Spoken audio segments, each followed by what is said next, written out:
शेतकरी मित्रांनो नमस्कार. आज आपण आपल्या शेतातील भेंडी या पिकाची माहिती घेणार आहोत.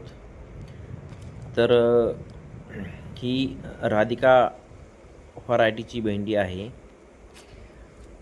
लागवड करण्यापूर्वी आपण 6 फुटाचे बेड सोडले होते. 6 फुटाच्या बेडवरती आपण एक रासायनिक बेसल डोस टाकला आहे.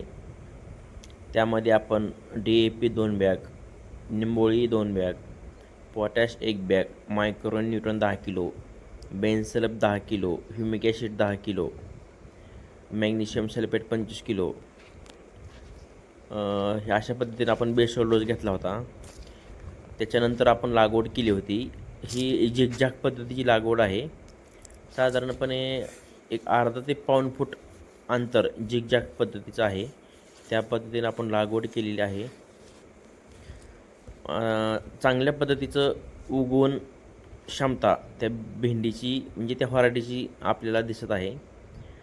तुम्ही बघू शकता प्लॉट चांगल्या पद्धतीचा प्लॉट आहे. कीटकनाशकाची आपण अळीसाठी एक फवारणी घेतली होती.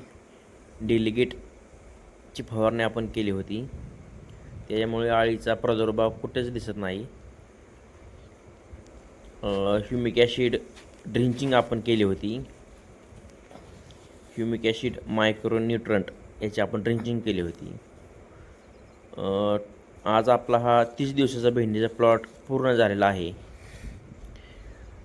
अशीच आपण आपल्या घरच्या पिकाची आपण वेळोवेळी माहिती देणार आहोत. चॅनल आवडला असेल किंवा तुम्हाला जर माहिती आवडत असेल तर चॅनलला सबस्क्राईब करा, फॉलो करा. धन्यवाद.